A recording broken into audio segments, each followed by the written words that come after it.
Il est sur le frein, et là, Ok. le launch control activé, et c'est parti. On est capable de dire l'électrique ça fonctionne. J'ai des clients qui me disent ah mais moi avec mon diesel je peux rouler 10 heures d'affilée. Honnêtement ça doit être une voiture électrique, bah franchement tu prends du plaisir.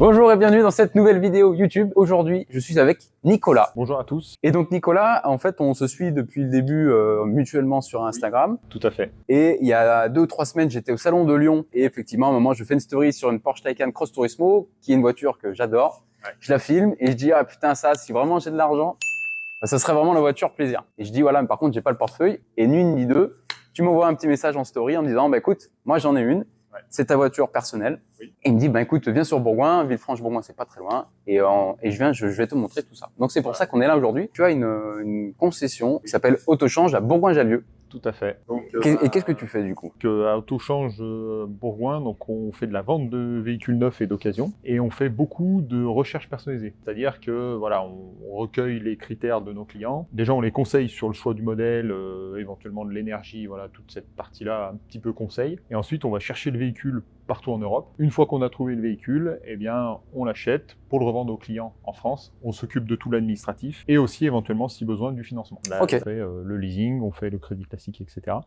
Mais voilà, on a une grosse partie technique, conseil et voilà, aide au choix pour le client. Donc là, si demain je veux ce véhicule, je t'appelle, Exactement. je te dis mon budget, les critères Voilà. que je recherche chez la C'est ça. voiture et tu lances ta recherche. Voilà. Et dans 15 jours, tu as ton Taycan. Alors explique-moi avant qu'on enchaîne sur la voiture, Ouais. qu'est-ce que tu avais comme voiture? Est-ce que c'est ta première électrique? Est-ce que tu avais d'autres électriques? Explique-nous un petit peu.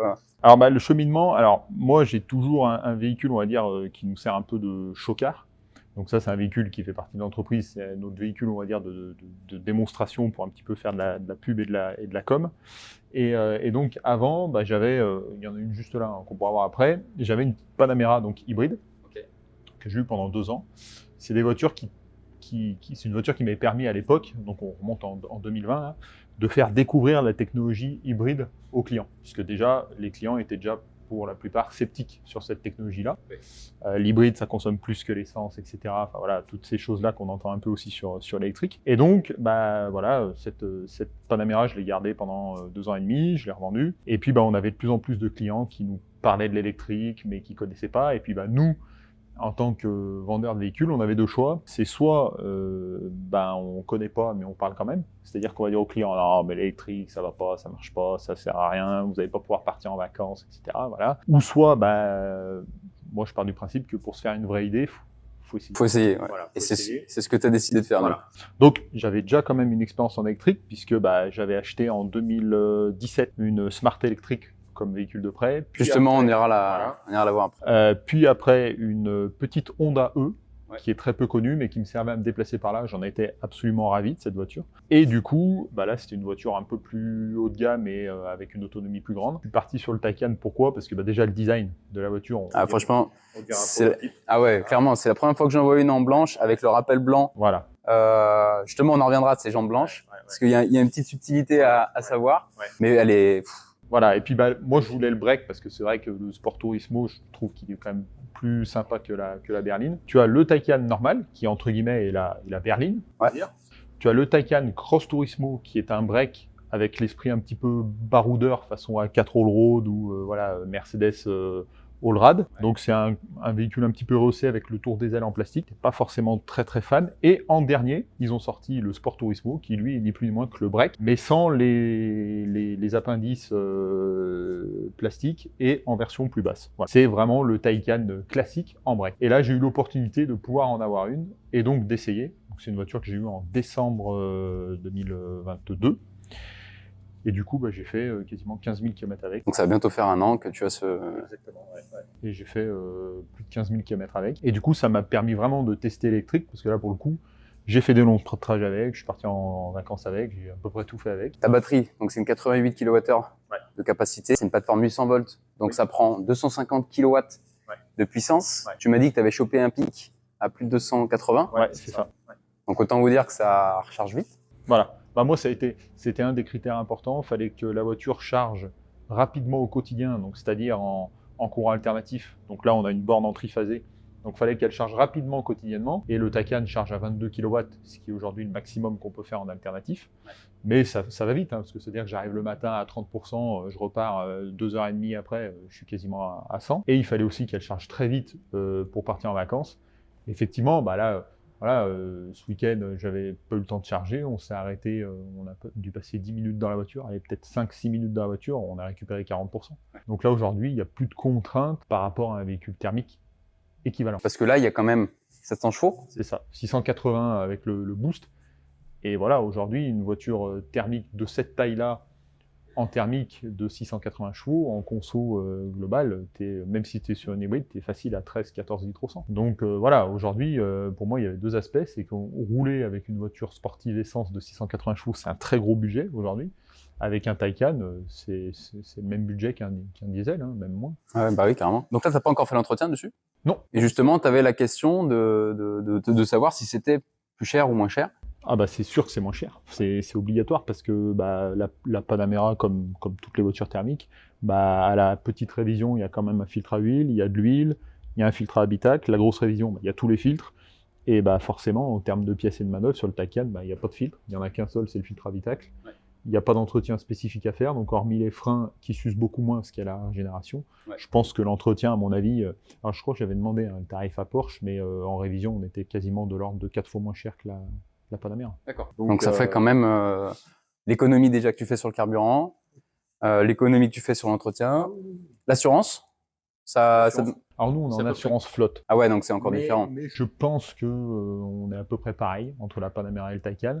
Mais c'est sûr qu'en coût d'utilisation, c'est incomparable. Ouais. Ah ben... Pas de comparaison possible. Et en plus, chez Porsche, alors je sais qu'il y a beaucoup de constructeurs qui le font aujourd'hui, mais moi j'ai un badge Porsche. Ouais, c'est ce que tu me disais. Ouais. Qui fait que ça te bloque le prix de la recharge. Parce que c'est pareil, hein, j'ai beaucoup de clients qui sont sceptiques là-dessus, ils me disent ah mais c'est bien, mais quand vous partez en vacances, la charge elle va vous coûter 100 €. C'est ça. Les gens ils ont une mauvaise idée de la recharge en fait sur autoroute. Ouais, alors effectivement aujourd'hui, donc si tu n'as pas d'abonnement ou ce genre de choses, bah tu vas payer le prix plein but. Même en payant le prix plein but, ça reste toujours quand même moins cher que l'essence. Parce que sur autoroute et forcément elle est plus chère aussi. Bien sûr. Tu m'as dit que quand tu as acheté ce véhicule, donc Porsche t'a donné une carte, voilà, avec un prix fixe du kilowattheure sur la majeure partie des réseaux. Voilà, c'est ça, et tu payes un abonnement donc qui est à, je crois, 149 € de mémoire, qui te bloque le prix du kilowatt de mémoire, hein. Je crois qu'on est à 30 centimes le kilowatt. Grosso modo, ça veut dire que la charge de la voiture, si tu arrives à 10% de batterie à la borne, la charge complète te coûte à peu près entre 20 et 25 €. Ouais, c'est ce que tu m'as montré sur l'application Porsche, voilà, là. Tu as tout le détail. Donc un plein d'essence, en gros, c'est entre 20 et 25. Voilà, et à l'époque, ta Panamera hybride que tu utilisais bien en hybride, c'était combien un plein à peu près? Bah, grosso modo, là, tu es sur autoroute, hein, suivant les saisons, on fait une moyenne, voilà, réaliste, tu es à peu près à 25 € les 320-340 km. La Panamera, tu étais à 160 € les 450, donc c'est incomparable. Ah bah ouais, c'est clair. Voilà, là pour moi c'était le choix, mais c'était plus un test au début, hein, de se dire, voilà, est-ce que vraiment l'électrique... Parce que c'est vrai que quand tu vends une voiture comme ça, quelque part c'est une prise de risque. Tu ne peux pas dire au client, oui, vous allez pouvoir partir en vacances à Bordeaux, il n'y a pas de problème. Ouais, parce qu'on va quand même dans l'inconnu. Voilà.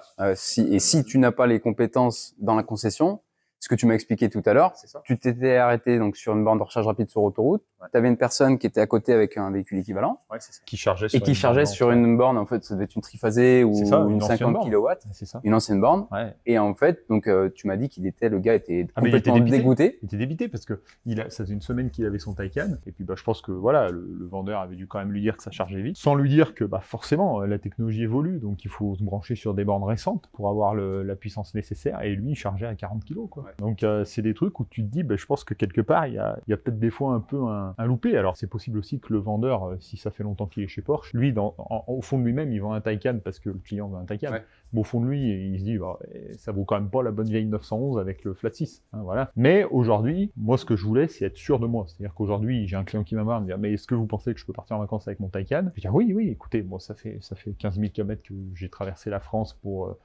le pro, pour le perso, j'ai jamais été bloqué, elle est jamais finie sur une dépanneuse, voilà. Donc on est loin de ce qu'on peut voir dans les médias. Complètement. Après, voilà, je pense que c'est comme tout, moi je suis assez nuancé, c'est-à-dire qu'il n'y a pas aujourd'hui, il n'y a pas de solution miracle. Il y a des problèmes de climat, aujourd'hui tout le monde les connaît. On le voit, on est au mois d'octobre, là, il fait 30 degrés. Voilà. Donc il y a des problèmes de climat, voilà. Moi je pense que toutes les énergies peuvent cohabiter. L'électrique est quand même une grosse partie je pense, de la solution. Mais voilà, aujourd'hui, nous, on est capable de dire l'électrique, ça fonctionne. On a là, j'ai encore vendu une DS3 Crossback la semaine dernière. On a vendu des Tesla. Mais voilà, je pense qu'aujourd'hui, il faut simplement savoir ce qu'on raconte, le tester pour aiguiller les clients correctement. Moi, c'est ce que j'ai apprécié dans ta démarche, c'est que tu dis, OK, aujourd'hui, on doit passer à l'électrique, j'y connais rien. C'est ça. Alors, certes, tu peux te renseigner sur Internet, etc., mais ça vaut pas le test en grandeur nature. Et donc, du coup, aujourd'hui, si tu vends une Taycan ou même une autre électrique, tu sais de quoi tu parles. Ah oui, même mieux, quand je suis allé la chercher, je m'étais pas du tout renseigné. Je me suis dit, c'est quoi? Sur le retour, Je suis parti de plus loin que Munich. Donc, c'est simple. Premier, ça a été le baptême du feu. Premier retour, j'avais pas le badge sport. Je me suis arrêté une fois en Autriche, une fois en Suisse, une fois en France. J'arrive à payer avec ma CV. Parce que pareil, c'est un peu comme tous les constructeurs. Avec la Porsche, tu peux charger chez Porsche directement. Il y a des concessions qui ont les bornes maintenant en dehors pour permettre aux clients de... Donc, tu arrives chez Porsche et tu peux te brancher. Ouais, c'est ça. Je suis arrivé chez moi, il y a peu de problème, comme avec une thermique. Ouais, parce que là, sur autoroute, donc on sait que ça recharge très vite. Tu t'arrêtes à peu près combien de temps en moyenne? C'est quoi? C'est une vingtaine, 20, 25 minutes? En gros, si tu laisses faire le planificateur de la voiture, en moyenne, elle te fait arriver à la borne avec à peu près entre 4 et 10% de batterie restante. Donc quand même assez bas du coup. Elle chute assez bas parce que la voiture, elle, essaye de te faire arrêter quand vraiment la batterie est basse pour que tu récupères beaucoup. Ouais, elle te tu optimises ta courbe de recharge. C'est ça. Ouais. Et du coup, en moyenne, je reste entre 14 et 17 minutes. Ah oui, non, mais c'est pour ça donc que... le temps de brancher, tu vas aux toilettes, tu prends un café. Tu m'as dit que tu avais des enfants en plus, donc limite en fait c'est même trop rapide parce que... En fait, bien souvent je reviens à la borne. C'est pour ça qu'en fait même quand on dit que ça chute à partir de 80, moi je m'en rends pas bien compte parce que ça va extrêmement vite jusqu'à 80. Mais vu qu'en général, au final, t'es pas à 14 minutes, toi tu restes 20 minutes dans le truc, tu reviens et puis ta voiture elle est à 100. Ouais. Non, aujourd'hui il y a vraiment aucun frein là-dessus et ça permet quelque part aussi... Parce que normalement, on a tendance à l'oublier, mais on est censé normalement s'arrêter tous les 2-3 heures de route. Ouais, c'est ce qui est préconisé dans le code de la route. Et moi aujourd'hui, j'ai des clients qui me disent ah mais moi avec mon diesel, je peux rouler 10 heures d'affilée. Ouais. En théorie, oui, mais après dans... pour la santé, c'est pas bon, pour la vigilance, c'est pas bon non plus. Donc aujourd'hui, le fait de devoir s'arrêter, on va dire allez, grosso modo un quart d'heure toutes les 2h30 de route. Je trouve ça pas... Et est-ce que toi aussi ça te le fait quand tu fais des longues distances? Quand tu arrives, moi personnellement, je suis moins fatigué. Oui. Est-ce que toi aussi ça te le... Ah oui, ouais. Oui, donc t'arrives, t'es plus... Moi je trouve que je suis plus zen, plus reposé. Oui, et puis... Et si tout dépend à quelle heure on arrive et s'il faut enchaîner avec une soirée ou ce genre de choses, on est là, on est d'aplomb. Ouais, et puis t'as quand même un truc qui compte aussi, c'est que la voiture, même avec un thermique, alors je parle d'un thermique sportif, c'est-à-dire une Panamera avec l'échappement sport, voilà, ça reste quand même plus silencieux, hein, parce que quand tu as coupé le Sport & Sound, c'est insonorisé incroyablement, donc à part les bruits des pneus, il n'y a aucun bruit. C'est aussi hyper reposant. Par contre, moi c'est vrai que sur autoroute, les autonomies que je donne là, c'est en roulant à vitesse normale, parce qu'il y a toujours des gens qui disent « Ouais, mais moi, rouler à 110 ou à 100, ça m'intéresse pas. » Non, oui, moi, tu roules à 130, quoi. Je roule normalement, comme avec une voiture thermique. Ouais. Et je me pose pas la question de savoir s'il faut mettre le chauffage, pas le chauffage. Bon, il y a une pompe à chaleur de toute façon dessus. Mais en fait, dès le début, je me suis dit, pour vraiment que mes essais et les retours que je vais faire aux clients soient réel, faut que je m'en serve comme une voiture normale. Ouais, tout à fait. Voilà. Sachant que le Taycan, on viendra dessus tout à l'heure, mais elle a le mode range qui est quand même pas mal, qui permet de désaccoupler le moteur avant et tout. Donc... Ok, donc après tu peux passer en gros juste en propulsion seule. C'est ça, la voiture se baisse, elle passe en propulsion seule, limitée à 150 km/h, mais ce qui suffit largement. Ça suffit largement sur les autoroutes françaises, voilà. Ouais. Et du coup, tu passes je crois que tu es à peu près à 400 chevaux. 400 chevaux pour rouler sur autoroute, ça suffit très largement. Et là, du coup, pareil, la clim... En fait, c'est bien parce qu'avec le Taycan, tu arrives à agir sur ton autonomie très vite. Ouais. C'est-à-dire que tu tournes une molette, tu vas passer en mode range, tu vas désactiver le moteur avant, ça va te passer la clim en mode éco, et du coup, tu as fait un tour de molette et tu gagnes instantanément 30 à 40 km d'autonomie. Alors après, je vous vois venir certains dans les commentaires, vous allez dire « Ouais, mais bon, c'est une voiture, alors... » Il n'y a pas trop de différence avec le thermique, voilà, parce que ça recharge vite, il y a de l'autonomie, etc. Alors oui, c'est un véhicule qui coûte quand même assez cher. Est-ce qu'on peut parler de budget ou sur le marché aujourd'hui, ce véhicule-là, ça coûte combien? Chez Porsche, c'est comme dans beaucoup de marques allemandes, un Taycan de base, comme toutes les Porsche, va pas valoir très cher. C'est-à-dire qu'aujourd'hui, prix catalogue, le Taycan Turbo Sport Turismo de mémoire doit démarrer peut-être à 140 000, enfin pas très cher. Pour une Porsche, voilà. Ouais. Démarre à 140, mais après c'est la liste d'options qui vient derrière, qui est quasiment illimité chez Porsche, et tu arrives sur un Sport Turismo à peu près 170-180 000 euros, ce qui est un budget, mais si on le compare aux équivalences, c'est-à-dire aujourd'hui un break de 680 chevaux, c'est Audi RS6, c'est Panamera Turbo S, donc en V8, tu es sur ces budgets-là. Ouais, donc au final, l'écart de tarif... voilà. Alors après, c'est toujours pareil, je le compare pas forcément, parce que c'est pareil dans les commentaires, on va forcément avoir, ouais, pour le même prix, je m'achète une Tesla Model S Plaid qui fait 1000 chevaux. Le but, c'est pas de dire Tesla est une bonne marque, j'ai vendu des Tesla, ils font des très bonnes voitures. Moi, pourquoi j'ai préféré un Taycan à une Model S? La Model S, j'en ai déjà vendu, P100D il y a plusieurs années. La Model S, moi, c'est une voiture que je connais depuis 2012. Et pour moi, tu prends une 2012 et tu prends une 2023. Le bouclier a été redessiné, ils ont mis un volant yoke, ils ont mis un compteur, mais dans le fond, la voiture Reste la même. reste la même. Ouais. Et c'est vrai que quand j'ai vu le Taycan la première fois, je dis waouh. Et l'intérieur, pareil, les finitions, c'est du Porsche. Je dis pas que Tesla n'est pas bien, mais voilà, c'était pour moi. Puis t'as l'ambiance Porsche aussi, t'as vraiment... Exactement. Et aujourd'hui, 700 000 chevaux, pourquoi faire? Oui, non, mais c'est clair. Il y a un moment, Pour faire bien un repas de famille, Non, faire mais tester voilà, à tonton, etc., c'est cool, voilà, mais voilà. ouais. Pour moi, aujourd'hui, le but, c'était d'avoir une voiture, on va dire, efficace, qui soit bien finie, et pas de se dire, bah ouais, mais attends, toi, tu fais 3 secondes 8 au 0 à 100, moi, je fais 2 secondes 1. Oui. Il y a d'autres qualités dans une voiture que le 0 à 100. Puis après, on rentre dans le débat, qui c'est qui est la plus grande, etc. On n'achète pas un Draxler, on achète une voiture. Voilà. Ce que je vous propose, c'est qu'on va faire un petit tour extérieur, parce qu'il y a des petites choses, des petits détails intéressants à savoir. Allez. Alors déjà, il y a un truc qui, quand j'ai fait le tour, c'est qu'il y a 2 trappes de recharge. Donc Tout à il y en a fait. une ici. C'est ça. Donc après, pour l'ouverture, c'est un peu le truc sympa. Ils ont fait quelque Ah, chose c'est tactile. de tactile, ouais, elle est motorisée. Et du coup, là, celle-ci, en l'occurrence, elle a le chargeur 22 kW en option. Ok. Donc tu peux charger en 22 kW. Il y a la même trappe de l'autre côté, 22 kW des deux côtés. Et la charge rapide côté passager. Ok, donc là, on t'as le chargeur 22 ici, Voilà, 22 ici aussi. 22 ici aussi. Suivant ta config, et sauf que là, en plus, t'as la trappe. Et donc là, t'as la trappe pour la Ah, bah, charge si. rapide. Tu vois, voilà, elle a fermé l'autre. Et donc là, effectivement, on retrouve voilà, et le là, on type retrouve, 2. Voilà, pour le 22 kW et tu as la trappe, donc combo CCS. c'est ça, ouais. Donc ça, Voilà. c'est pas mal parce que du coup, selon les configurations des bornes en triphasé, Bah, c'est ça. Et pareil, quand t'es garé, tu sais, des fois, suivant comme t'es garé l'un à côté de l'autre, franchement, c'est super pratique. Au quotidien, c'est vraiment un gros plus. Après, sur l'esthétique globale, voilà, la ligne, c'est le break, hein, donc avec l'arrière fuyant, ses ailes franchement, elle est très très belle. ultra galbées, ouais. Les jantes, c'est les jantes du prototype, hein, donc ceux qui connaissent un peu le Taycan. Le Taycan, à la base, c'est un prototype, ça s'appelle Mission E, c'était la première voiture électrique de Porsche. Et donc, les jantes sont blanches, les étriers sont blancs. Et il faut savoir que les jantes, je les nettoie quasiment jamais. Pourquoi? Parce que donc chez Porsche, les disques sont assez brillants.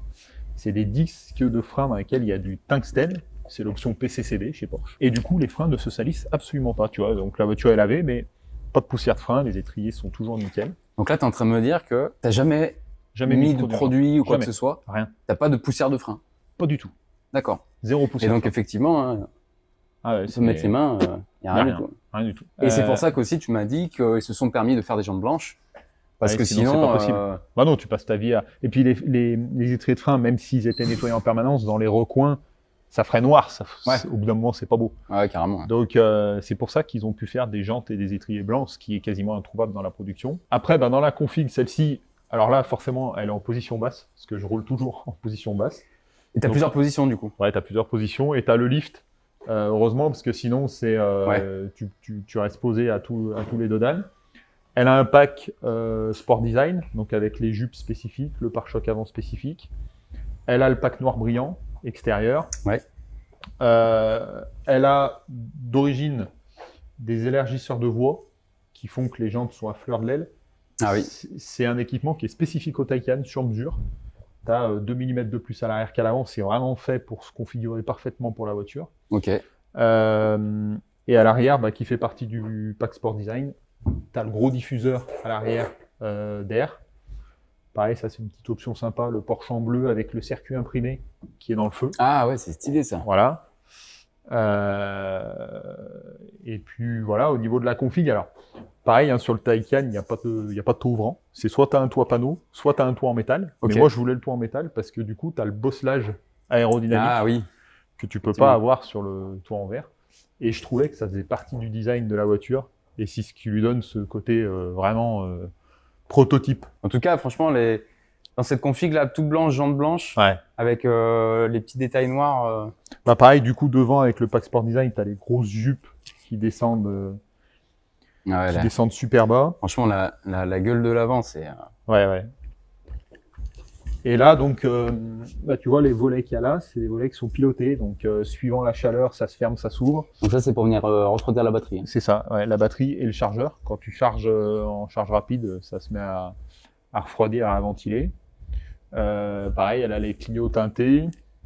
Tu vois, devant, on retrouve comme...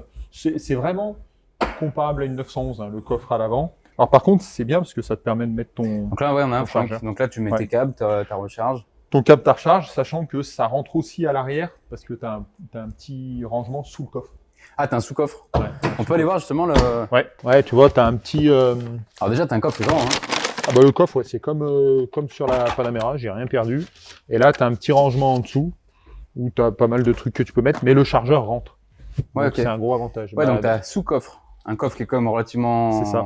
Ouais. important. Et un frunk, donc à C'est l'avant. ça. Donc Ouais. ouais, tu Donc au final, j'ai plus de place que dans la Panamera. as plus de place que dans la Panamera. Ouais. Pourtant, il est un peu plus compact. Ouais. Il est aussi large, plus bas, un peu plus court, mais j'ai plus de place. Tu nous montres rapidement l'intérieur, après on va Allez. on va les s'installer après. Bah, à l'intérieur, franchement, c'est ce qui a fait aussi que Ah ouais. le Taycan me plaisait vraiment. Je vais l'allumer parce que c'est ce qui fait toute la différence. Alors, c'est la nouvelle génération d'intérieur Porsche. Donc, ouais, l'intérieur, on est voilà sur la toute dernière génération des intérieurs Porsche, donc équivalent à la Porsche 92. C'est la génération après la Panamera. Là, ils viennent de mettre à jour le Cayenne, mais donc c'est un intérieur vraiment toute dernière génération avec Ah une ouais. tablette tactile qui pilote la ventilation, un écran pour le passager qui, bien entendu, est une option. Mais Ok. sur celui-ci, on l'a. Et le fameux écran incurvé, avec toutes les infos, bien entendu, c'est tout paramétrable un peu dans tous les sens. Mais voilà, on a une position de conduite, on le verra quand on l'essaye, qui est extrêmement basse, vraiment typée 911. Ah ben ouais, ça se voit. Puis déjà, ouais, Voilà. vu les sièges aussi. Voilà. Mais l'intérieur, c'est aussi une partie de ce qui a fait que je me suis laissé tenter, parce que à l'époque, c'était le seul 5 places avec les mêmes intérieurs que les 92. Ouais. La Panamera et le Cayenne n'étant pas été mis à jour encore. Donc voilà, l'intérieur, c'est vraiment aussi un gros point fort du Taycan. Bah, c'est là où effectivement tu dis ouais, pour le même prix, on peut avoir une Model S. Là, en termes d'esthétique, ça n'a rien à voir avec Tesla, quoi. Là, on reste vraiment sur l'intérieur, les intérieurs Porsche, C'est ça. l'ambiance Porsche. C'est ça, et puis après, on le verra. Moi, je suis monté dans la Model S, mais c'est vrai que les finitions, le cuir étendu, l'atmosphère... T'as les sièges ventilés, ce que je vois. Alors non, sur celle-ci, j'ai pas les ventilés, j'ai les chauffants, mais c'est les mêmes. Hein. Tu vois pas D'accord. la différence entre les deux. Mais non, sur celle-ci, en option, elle a le cuir étendu, l'écran du passager, elle a le sport chrono, elle a l'InnoDrive, le Porsche InnoDrive, c'est le régulateur intelligent. D'accord. Elle a les éclairages d'ambiance multicouleurs, elle a les gros sièges, donc 14 positions que tu peux configurer à peu près dans tous les sens. Pareil, à l'arrière, tu as quand même aussi de la place. Ouais, franchement, là, j'y étais. Pareil, pour mettre les... moi, j'ai 2 enfants, donc les sièges auto et tout, ça Donc les rentre, 2 sièges auto, ça passe. Ouais, ça rentre sans problème. Et puis... T'as 2 isofix ou 3? 2. 2, ok. Parce que Deux. ça, on me demande souvent pour Non, les personnes. c'est comme sur la Panamera, la place centrale est quand même beaucoup moins large que les Ouais. 2 places. Ils ont privilégié des sièges vachement confortables et qui sont un peu baquets d'ailleurs de Ouais. chaque côté, mais par contre au milieu du coup forcément en largeur Mais elle est, c'est- franchement, elle est très très belle. il y a des réticences quoi. On fait un rapide petit tour du showroom, parce que je vois Ouais. que tu as de la belle voiture là. Et voilà, comme je disais avant dans la vidéo, on fait à peu près tout type de véhicule. Donc autant voilà un Taycan 2022, autant des anciennes. Donc là voilà, on a une Alpha GT, on a une 911 269 Porsche toujours. Ouais. Donc là, ça c'est des véhicules que tu as achetés et que tu revends. C'est pas des dépôts-ventes ou... Alors on a les deux. Hein. On a des véhicules qu'on a en stock à nous, on Ok. a des véhicules en dépôt-vente. C'est suivant ce qu'on arrive sur quel tarif on arrive à se mettre d'accord avec le client, s'il est pressé, pas pressé, son projet global, Ouais, tout ok. simplement.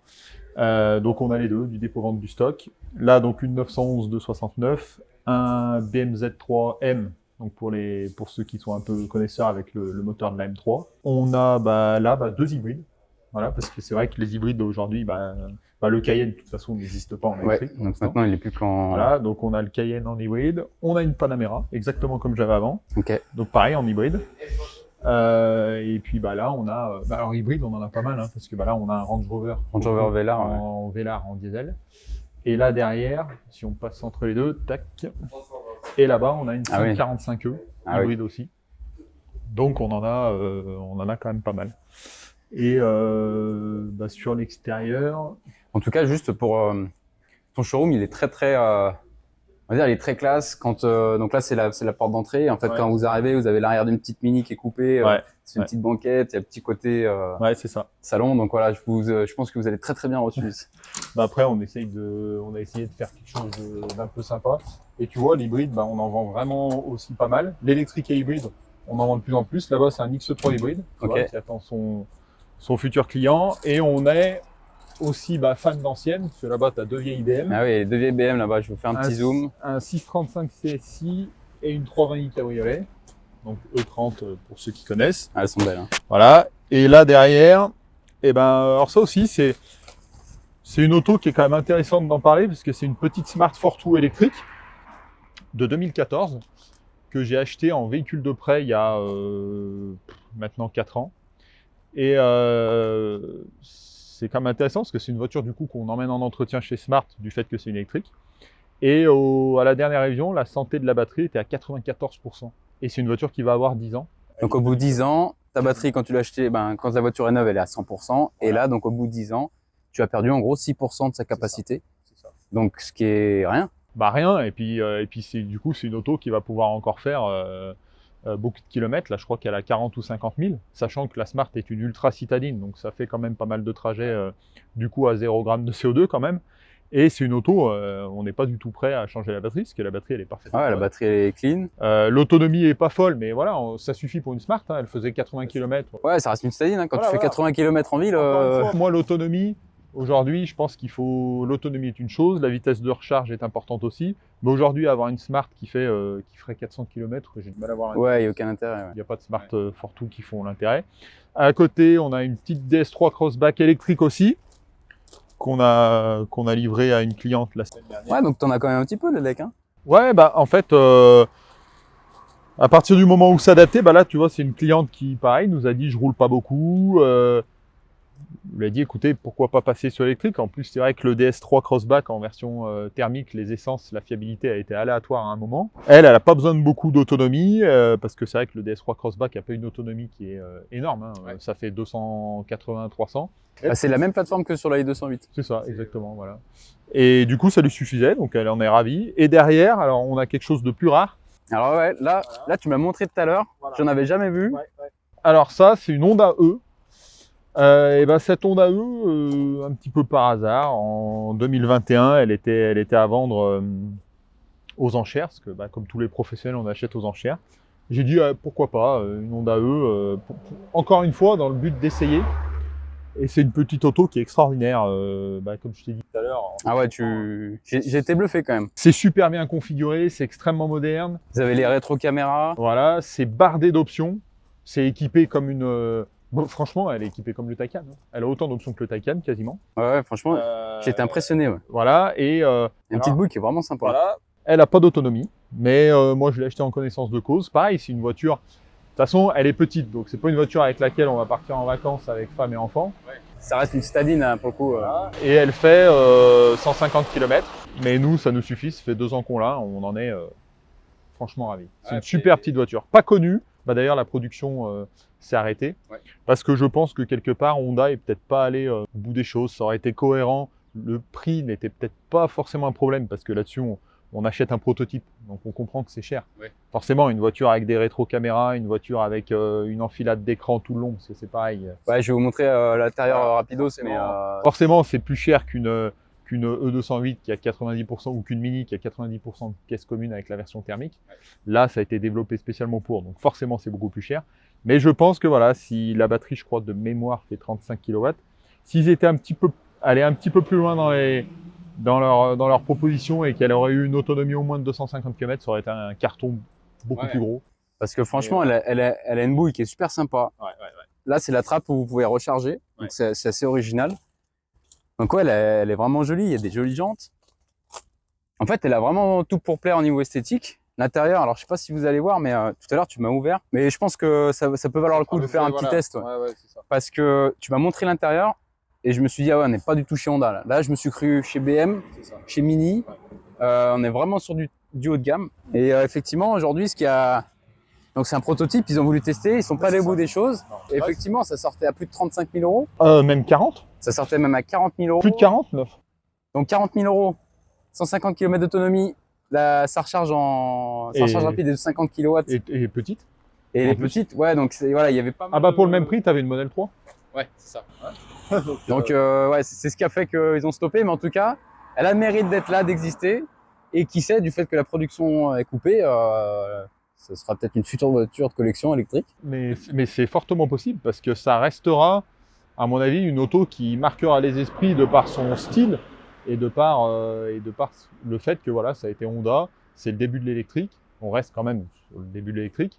Et c'est une voiture qui, à mon avis, marque au fer rouge l'histoire de l'électrique. Ouais, ouais, carrément. Ils ont tenté, voilà, ils ont tenté quelque chose de jamais vu. Donc de la belle voiture. Donc si vous en recherchez une, que ce soit une Youngtimer, un véhicule old school, de l'électrique ou du thermique. Voilà, et après on couvre à peu près toutes les gammes, puisque là, effectivement, on parle du Taycan, mais aujourd'hui, voilà, le DS3 Crossback, c'est pas une voiture à 180 000 euros. Ouais. Donc on fait, voilà, à peu près toutes les gammes, mais vraiment notre rôle, c'est on accueille un client, le client a un besoin, on va l'aiguiller, on va le conseiller, et on va lui trouver le véhicule adapté à ses besoins. Ouais. Voilà. Ok. On va essayer la Taycan. Allez, go. Allez, on va faire un petit tour dans la Taycan. Allez, c'est parti. Hop.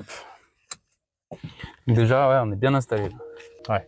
Bah ça, c'est les sièges 14 positions. C'est vrai que pour ça, tu peux vraiment affiner les réglages exactement comme tu veux. C'est vrai qu'il est large, le bestiau. Tu sais combien il fait à peu près en large? 2, ça fait 2. 2 mètres. Ouais. Donc là, forcément, tu as la caméra 360, t'as tout. Caméra 360, et il y a un truc qui est pas mal, c'est que tu peux voir tes jantes quand tu te gares. Ah oui. Ah ouais, d'accord. Donc là, en gros, Là, tu vois les jantes avant, et si je mets la marche arrière, je vois les jantes arrière pour me garer contre un trottoir. donc ça évite de faire des accros. Et là, donc tu as un écran donc pour le passager. Ouais. Qu'est-ce que je peux avoir comme information dessus? Donc là, je vois les informations de conduite, en gros. Ouais. Hein. Bah, tu peux gérer toute la partie multimédia, donc musique, CarPlay et tout. Tu peux faire défiler les chansons. Tu as tout ce qui est info sur la météo.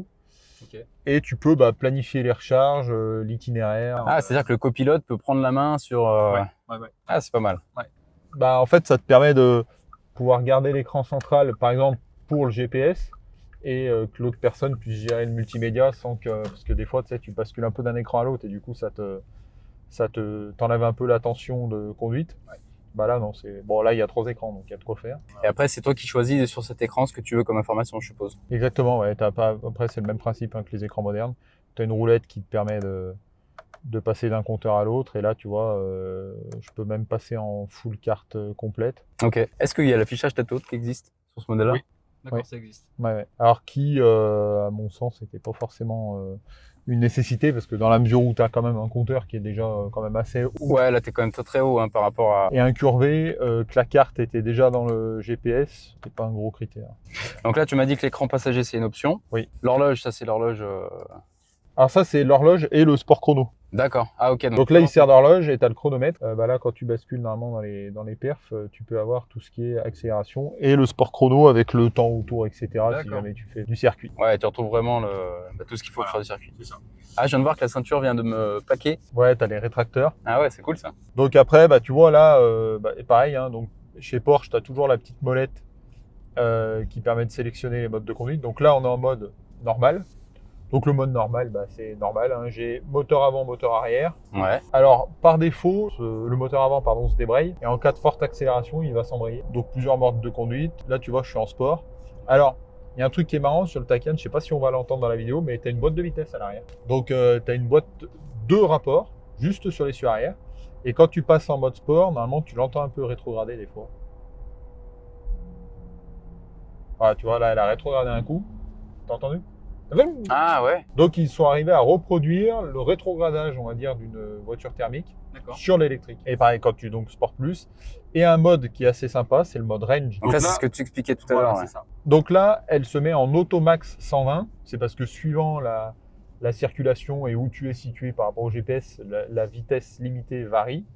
Et donc là, tu vois, on passe en mode climatisation, on va dire éco. Ça débraye complètement l'essieu avant. La voiture se baisse Elle était déjà en position basse, mais elle se baisse automatiquement. Et là, du coup, bah, tu arrives à directement piloter ton autonomie en direct. Donc, ça te permet de garder un petit peu de l'autonomie. Regarde, là, tu vois, par exemple, je suis à 292, tu vois. Suivant mes derniers parcours de conduite, je vais basculer en mode range et normalement, l'autonomie va être modifiée. Il y a un petit delta parce qu'elle recalcule, du coup. Je crois qu'elle met, voilà, tu vois, 316. Ouais, donc on est passé de 316, on a pris en gros 20 km. Voilà, 20 km et on va pouvoir prendre un peu plus. Là, tu vois, ça y est, la clim est passée en écho. La clim passe en écho. Et elle a éteint l'écran. Et ça a éteint l'écran effectivement en face de moi. Voilà. Donc ça, c'est le mode range. Voilà. En gros, tu te mets en mode éco pour faire de la route. C'est ça. Bon, sur l'autoroute, c'est le mode que j'utilise tout le temps. D'accord. Voilà. Et après, alors pareil, hein, sur le Porsche, bah, celle-ci, elle a l'option, tu as le Sport and Sound que tu peux activer ou désactiver. Donc là, c'est un bruit. Alors, c'est un bruit qui vient des moteurs. C'est le bruit des moteurs amplifié. D'accord. Juste amplifié. Voilà. Mais oui, on l'a, ouais, c'est marrant. Ouais. Je sais pas si on va l'entendre au micro. Mais... Bah, en fait, tu l'entends un peu. Bah, là, j'ai fait une petite accélération. Tu l'entends plus sur les accélérations, mais ça fait un bruit de navette spatiale. Ouais. C'est vraiment le futur, de toute façon. Le Taycan, c'est le futur, tu vois. Ah ouais. Avec le passage. Voilà. Avec le passage de la vitesse. Ah ouais, c'est excellent.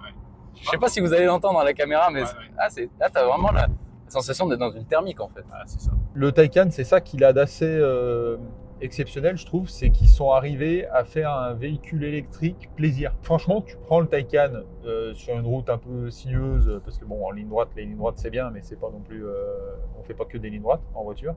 Tu prends une route un peu sinueuse avec un Taycan, tu te mets en Sport Plus, le châssis est ultra affûté. Tu es assis très bas, bah, tu as pu voir, on est vraiment très bas, comme dans une 911. Honnêtement, ça a beau être une voiture électrique, bah franchement, tu prends du plaisir. Ouais, parce qu'il y en a plein qui disent, ouais, l'électrique, on perd le plaisir de conduite. Et là, de ce que tu me dis... Bah moi, je trouve pas, parce que l'électrique te permet en plus d'aller même plus loin dans la performance, parce que forcément, la gestion est plus fine, il n'y a pas de boîte de vitesse, et la motricité, tu vois, là, je passe en Sport Plus. Bon, faut pas oublier qu'on a quand même 680 chevaux, là, tu vois, j'ai une courbe serrée, je réaccélère. Ah ouais. Et tu vois, ce grip qu'on a là, avec une thermique, déjà, le temps, même si tu as une boîte de vitesse très performante, le temps que la boîte rétrograde, t'as le temps de réponse déjà. le temps que tes turbos se chargent, puisque tous les moteurs sont des moteurs turbo, tu as forcément 1 ou 2 secondes. Là, tu ne l'as pas du tout. Donc, c'est vrai que sur de la perf pure, le Taycan, pour un break 5 places, c'est assez incroyable. Tu vois, là, on est en Sport Plus, donc les suspensions sont très dures. Et là, pour le coup, tu as un véhicule qui est d'une efficacité qui est absolument redoutable. En fait, voilà, c'est une voiture qui est deux visages. Tu vois, tu rebascules en normal, tu coupes le son. Ah oui, là, c'est le bouton pour le son. Là. Ouais, c'est ça.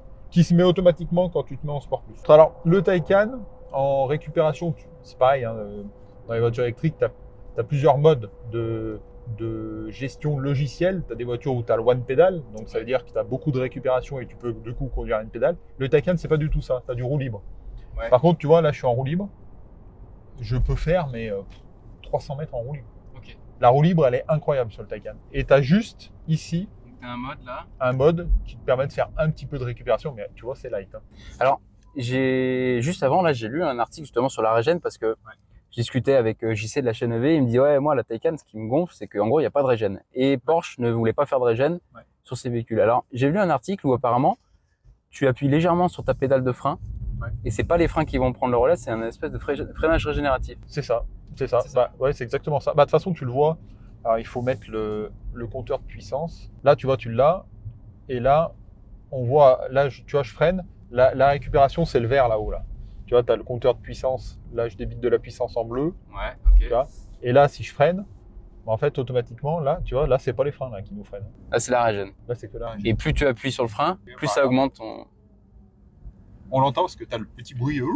Ok, donc en fait, c'est pas une régène automatique, c'est toi qui jauge avec ton frein. Voilà. Après, encore une fois, c'est un parti pris. Pourquoi ? Parce que là, tu vois, j'ai pas la... Parce que, tu vois, là, ça la freine un tout petit peu, mais ça reste léger. Hein. Quand j'active cette option-là. Ouais. Mais par contre, tu as du roue libre. Ça veut dire que, regarde, là, je vais mettre un coup de gaz. On va glisser jusqu'au stop sans aucun problème. En fait, c'est un choix. C'est soit tu as de la récupération, mais du coup, tu freines plus vite, donc il faut réaccélérer et du coup, redépenser de l'énergie. Soit tu choisis de faire de la roue libre et j'ai dépensé un tout petit peu il y a 300 mètres, mais du coup, je vais en roue libre jusqu'au stop. Ouais, donc au final... Donc, je dépense rien. Je pense que Porsche a voulu rester fidèle et se rapprocher du comportement d'une voiture traditionnelle thermique sportive qui, elle, quand tu lâches le frein, elle est freinée un peu si une vitesse est engagée. Mais sinon, elle continue, elle glisse. Et tu vois pas par contre ton autonomie augmenter si tu actives un petit peu la régène ou si tu freines? Honnêtement, non. Ok. Non. Le Taycan, parce qu'il y a beaucoup de gens qui disent le Taycan en autonomie, c'est pas bien, machin. Le Taycan n'a pas été fait et créé pour être le champion de l'autonomie. Ouais. Il a été créé pour être le champion du plaisir de conduire et de l'efficacité. Voilà. Après, effectivement, je pense qu'aujourd'hui, il y a des marques qui sont, notamment Tesla, qui sont, je pense, meilleures de par l'expérience et de par les années qu'ils ont d'électrique DRE, qui sont peut-être meilleures au niveau de la gestion logicielle. Après, c'est vrai que moi, la roue libre, tu vois, par exemple, à l'inverse, le fait de ne pas avoir la possibilité d'avoir une roue libre complète sur une Tesla, moi, ça me dérange. Ça peut être un frein pour toi. Ouais, ça me Ouais. dérange. Ok. Ouais. Parce que tu vois, le fait, des fois, de ne pas avoir besoin de toucher aucune des pédales, Oui. ni l'accélérateur et le frein, je trouve ça agréable. Ouais. Tu vois, alors qu'une Tesla, bah, si tu lâches l'accélérateur, la voiture, elle s'arrête. Ouais. Là, tu vois, Ouais, t'es toujours obligé d'avoir on le a pied. quand même un bout de ligne droite, tu vois, je vais monter à la limitation, je lâche, la voiture, elle va aller jusqu'au bout. Et là, ouais, tu peux aller Et là, je jusqu'au peux bout. me caler tranquille, tu vois. Ah ouais. Et regarde, je perds, pourtant ça monte un petit peu, je perds peu de vitesse. Là, Ah ouais, ça en fait, monte monter. c'est même plus qu'une roue libre, c'est que ça maintient un peu de vitesse, non? Ah, mais c'est ça. Ouais. Ah, mais là, tu vois. Et c'est pour ça que c'est une voiture qui est très basse, parce que, bah, de toute façon, on le sait, à terme, les SUV, ça a été une mode, mais un SUV électrique, c'est pas possible. Ouais, donc c'est clair. On est à l'inverse de ce qu'il Quand faut. tu vois les tanks là, qui nous sortent, Ouais, c'est ça. qui ont zéro aérodynamisme, qui ont des batteries de plus de 100 Exactement. kWh de capacité, ça fait peur, quoi. Et c'est quoi là, ta conso moyenne dessus à peu près, tu sais ou pas là? Bah là, tu vois, sur le trajet, on est à 28,2 de moyenne. Ouais, sachant que là, on a fait 2-3 accélérations, Voilà. etc. Et si je mets en continu, bon, sachant que moi je conduis pas, je suis à 20. Ah ouais. En gros, là, sur la totalité, Sur la totalité depuis que la voiture est neuve, 18 000 km, je suis à 20,1. 20,1 kWh. Ouais. Pour une voiture de pratiquement 700 chevaux. Ouais. Et tu as fait donc de l'autoroute, tu fais tout type de route, quoi.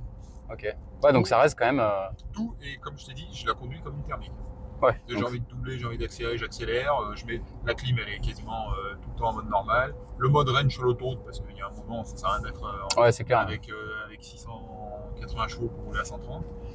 Je l'utilise complètement normalement. Mais franchement, tu vois, là, le roue libre, j'ai accéléré qu'au début. Hein. Ouais. Le roue libre, je m'en sers énormément, et je pense que c'est le roue libre qui fait qu'on est à une conso comme ça. De toute façon, si tu as le one pédale, c'est très bien, tu récupères, mais il faut réaccélérer derrière parce que tu t'es arrêté.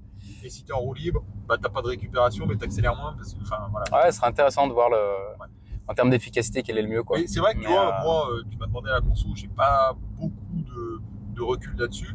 C'est vrai que j'ai vu que tu étais surpris. 20,1. En fait, c'est, tu vois, la Ioniq 6 qu'on avait pour traverser l'Europe, c'est la voiture la plus aérodynamique qui existe, et c'était dans la meilleure configuration, et on avait consommé 17,9 kWh au 100 sur 6000 bornes. Donc en gros, il y a 2,2 kWh d'écart. Ouais, donc c'est pas mal en fait. Ça, ouais, franchement, ça reste honnête pour le gabarit. Tu connais le poids de la voiture? T'es à peu près le même poids que la Panamera hybride, donc t'es à 2 tonnes 2.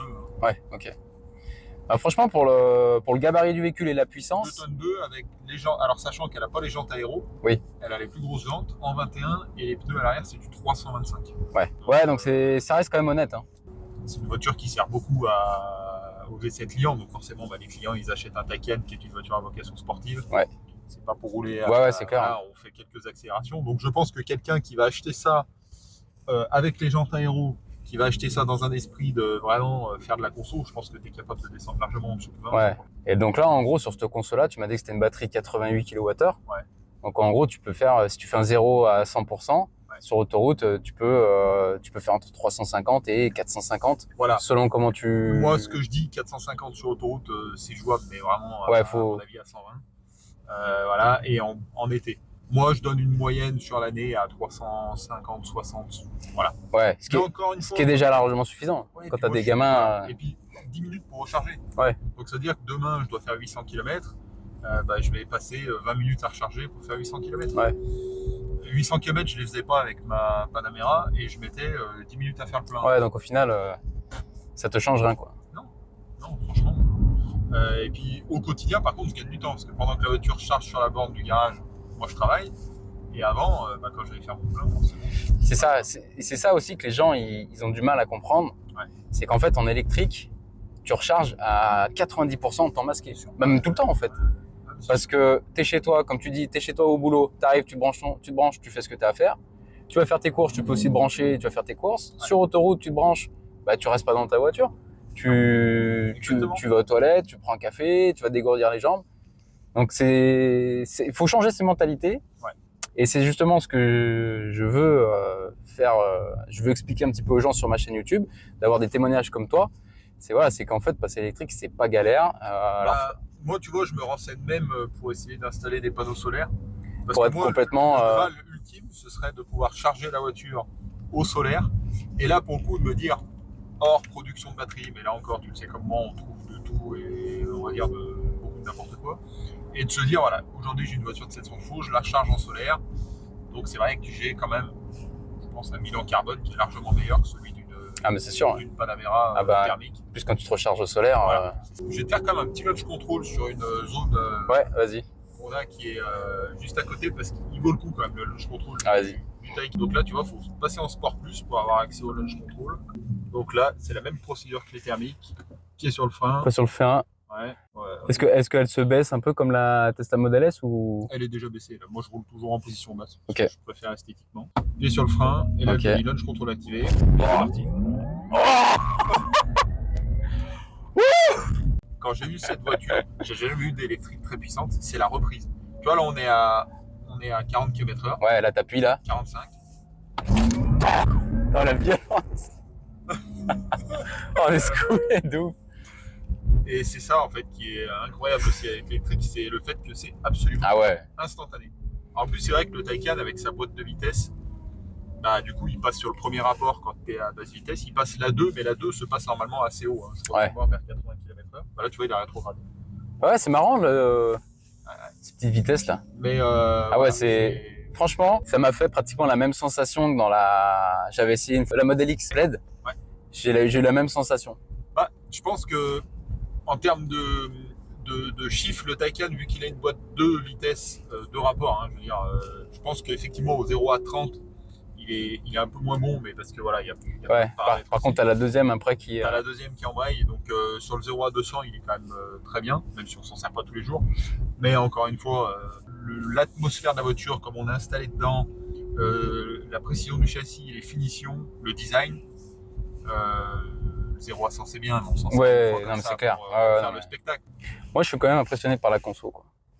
Bah écoute, tu vois, c'est intéressant. C'est ce que je consomme avec ma Zoé en gros, ma Zoé, je suis à 18 kWh, mais je fais tout, quoi. Là, vraiment, on est vraiment sur les données brutes, hein. C'est en continu. Ouais, depuis que la voiture a été mise en circulation, donc elle a fait 18 576 km, sachant que, en plus de ça, dans cette conso-là, je l'ai récupérée, elle avait quand même 4000 km. Elle était en Allemagne. Et en Allemagne, les concessionnaires Porsche te le disent, hein, alors eux, par contre, ils font 200 km avec une charge, par contre, ils roulent à 200. Ouais, bah oui. Ouais.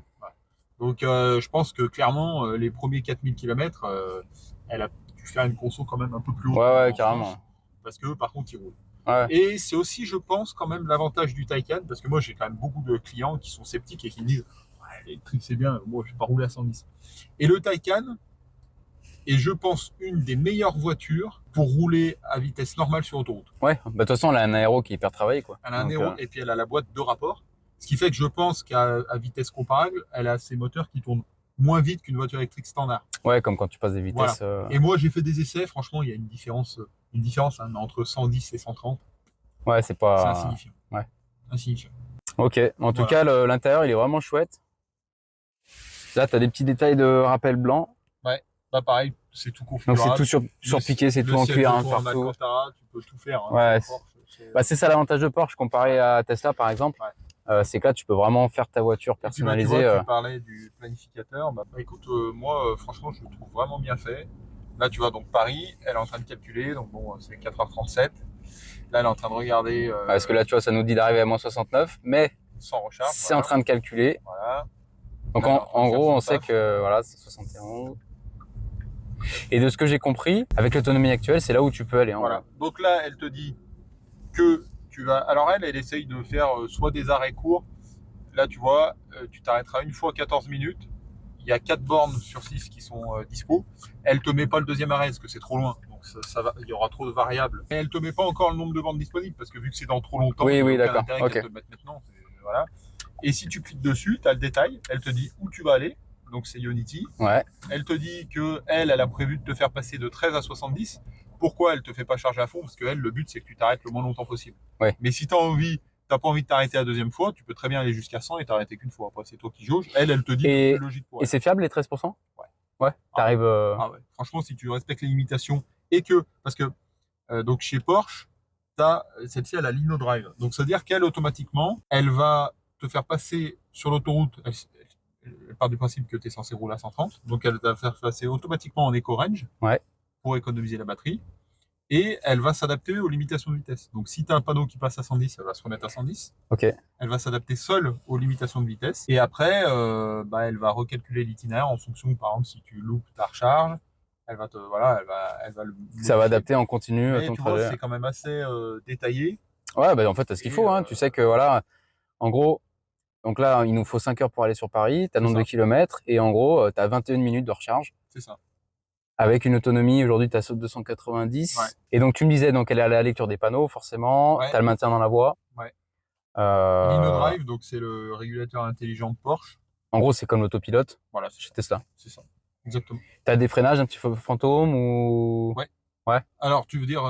Est-ce qu'elle t'a fait peur des fois? Non. Non. Absolument pas. Ok. Pas du tout. Alors, c'est pas une critique, mais pour moi, c'est vrai que quand je prends une Tesla et que je vois toutes les voitures qu'il y a autour de moi, je vois pas l'intérêt. Ouais. Je la vois, la voiture. J'ai mes yeux. J'ai pas besoin que la voiture me dise que devant moi, il y a une voiture. Ouais. Je vois pas l'intérêt.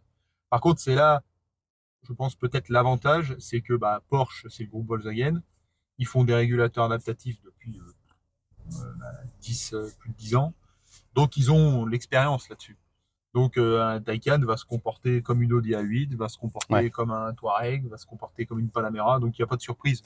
Il y a eu énormément de problèmes, parce qu'honnêtement, on m'aurait dit, ne serait-ce qu'il y a 3 ans que je partais en vacances avec une voiture électrique, j'aurais dit non. On n'y pense même pas, quoi.